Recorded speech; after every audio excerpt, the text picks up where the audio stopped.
काया।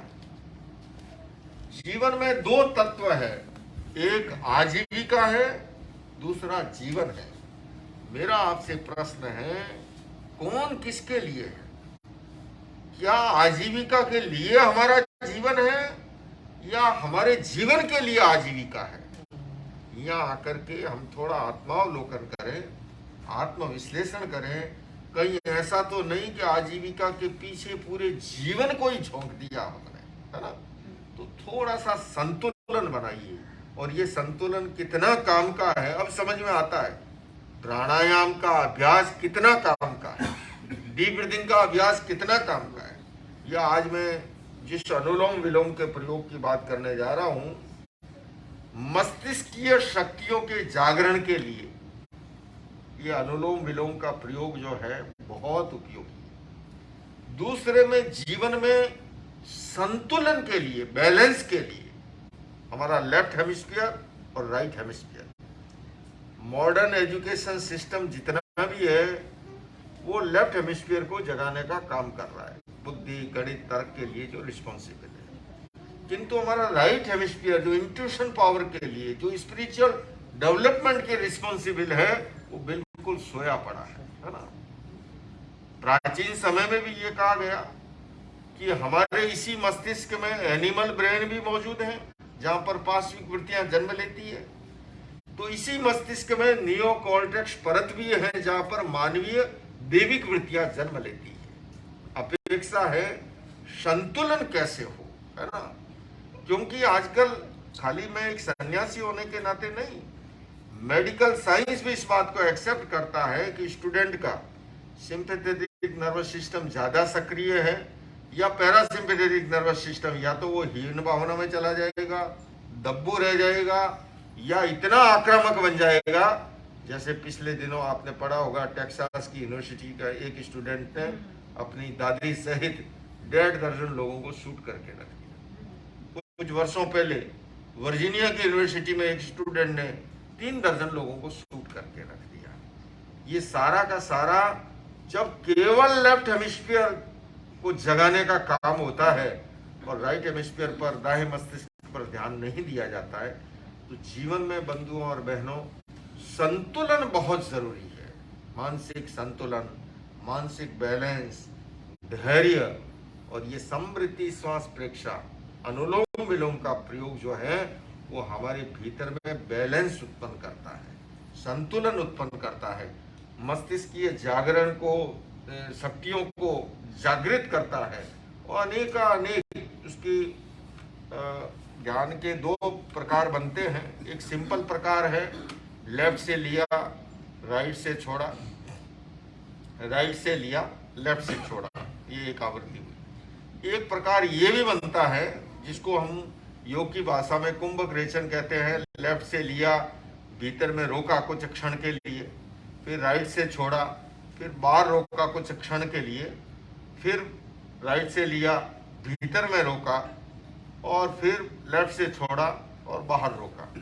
लेकिन कभी भी श्वास में साथ साथ मैं ये कहूँगा, जबरदस्ती नहीं करने का, सहजता से, स्मूथली जितना होता है उतना आसानी से, है ना? दम घोटू प्रक्रिया नहीं करने की, है ना? अति नहीं करना किसी भी चीज में। तो डीप ब्रीथिंग का प्रयोग भी बहुत उपयोगी है। तो शुरू हम वहां से करके और समृद्धि श्वास में संपन्न करूंगा। समृद्धि श्वास में हाथ का सहारा लेना पड़ता है जब तक अभ्यास न हो। जैसे मैंने कहा कि दाएं से ले, तो बाएं से रोक लिया, दाएं से लिया, बाएं से छोड़े, इसे छोड़ दिया। तो ये 2 अंगूठा ये काम में आते हैं समृद्धि श्वास के लिए। जब तक पूर्ण अभ्यास नहीं होता है तो इसका सहारा लेकर के करते हैं, है ना? ये बहुत ही उपयोगी, काफी महत्वपूर्ण प्रयोग है ये, है ना? अपनी पूरी बॉडी के भीतर जो हमारी जितनी जो ऊर्जा है, उस ऊर्जा को सक्रिय बनाने में, संतुलन बनाने में, लयबद्धता, संगीत में भी क्या होता है, लय होता है, ताल होता है ना, सुर होता है।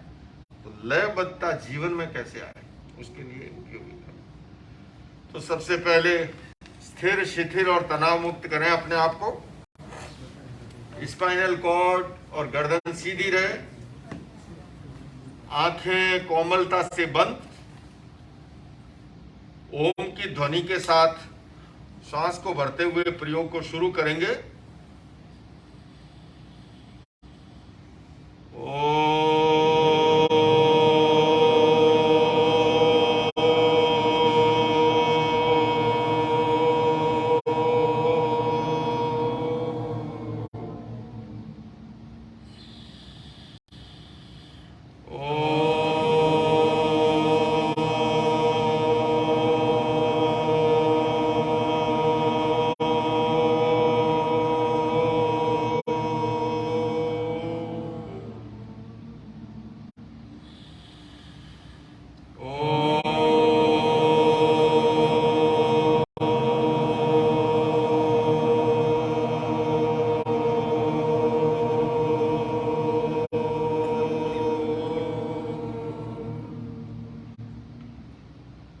चित्त को नाभि पर केंद्रित करें, गहरा लंबा श्वास लें,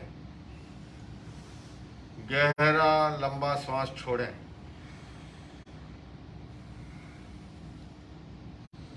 श्वास लयबद्ध और समताल चले।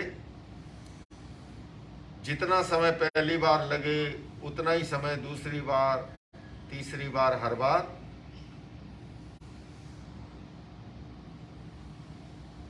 शरीर एकदम प्रतिमा की भांति अडोल, कोई हलन चलन नहीं, चित्त नाभि पर केंद्रित।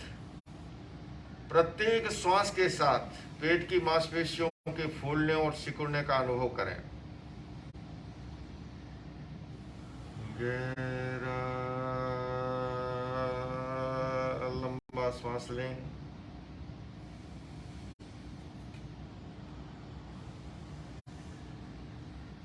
गहरा लंबा श्वास छोड़ें।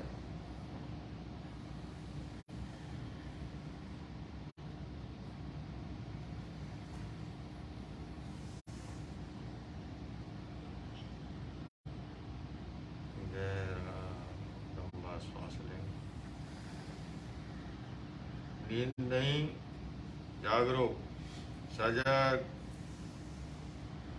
गहरा लंबा श्वास छोड़े।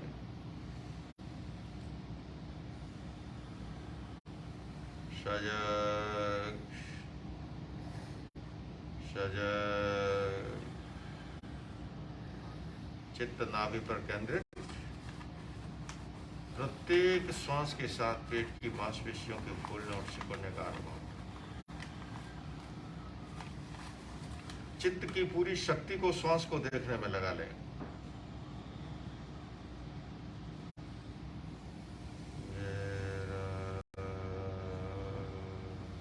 लंबा श्वास लें,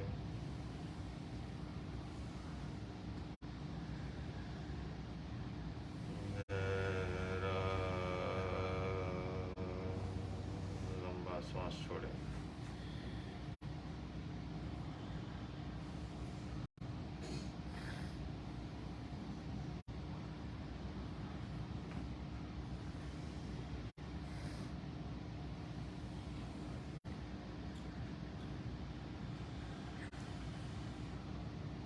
शरीर एकदम प्रतिमा की भांति अडोल, कोई हलन चलन नहीं, चित्त नाभि पर केंद्रित।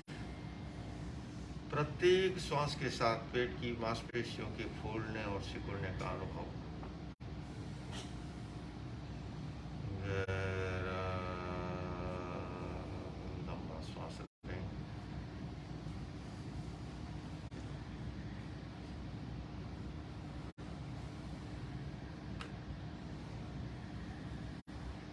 गहरा लंबा श्वास छोड़ें।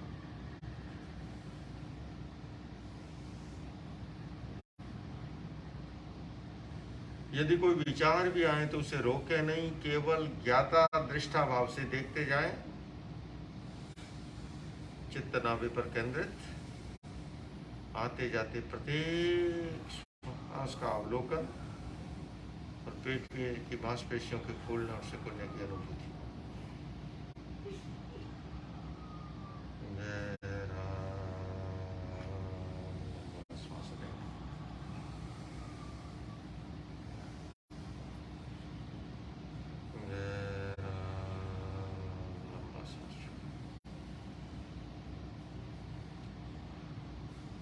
ध्यान का दूसरा चरण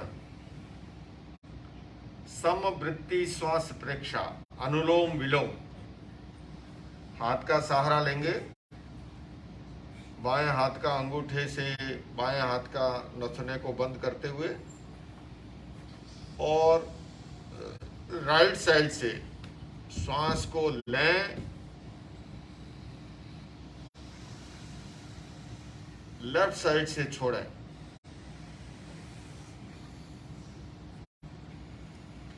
लेफ्ट साइड से लें,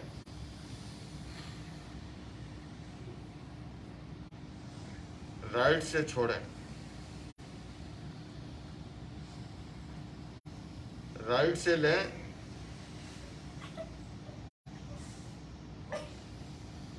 लेफ्ट से छोड़ें। लेफ्ट से लें, राइट से छोड़ें।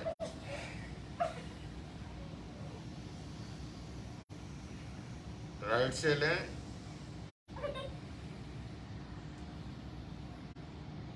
लेफ्ट से छोड़ें।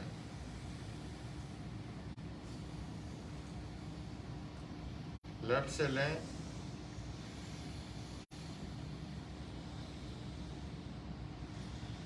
राइट से छोड़ें। राइट से लें, लेफ्ट से छोड़ें। लेफ्ट से लें, राइट से छोड़ें। अब हम दूसरी आवृत्ति करेंगे। राइट से लें, कुछ क्षण के लिए भीतर रोकें, आसानी से, जबरदस्ती नहीं करें। लेफ्ट से छोड़ें, कुछ क्षण के लिए बाहर रोकें। लेफ्ट से लें, भीतर रोकें, राइट से छोड़ें, बाहर रोकें। राइट से लें, भीतर रोकें, लेफ्ट से छोड़ें, बाहर रोकें। लेफ्ट से लें, भीतर रोकें, राइट से छोड़ें, बाहर रोकें। राइट से लें, भीतर रोकें, लेफ्ट से छोड़ें, बाहर रोकें। लेफ्ट से लें, भीतर रोकें, राइट से छोड़ें, बाहर रोकें। राइट से लें, भीतर रोकें, लेफ्ट से छोड़ें, बाहर रोकें। लेफ्ट से लें, भीतर रोकें, राइट से छोड़ें, बाहर रोकें। समवृत्ति श्वास प्रेक्षा के प्रयोग अनुलोम विलोम को पूर्ण करते हुए ओंकार की ध्वनि के साथ श्वास को भरते हुए पुनः लौटेंगे हम।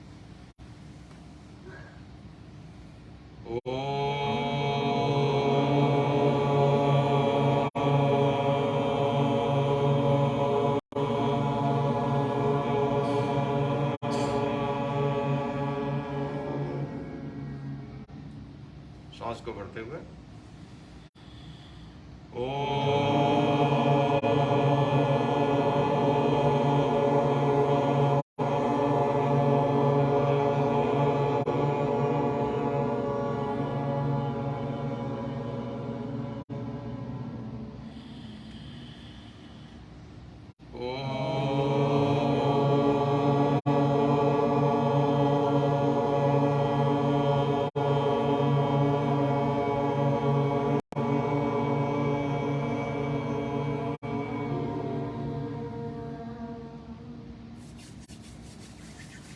प्रयोग संपन्न।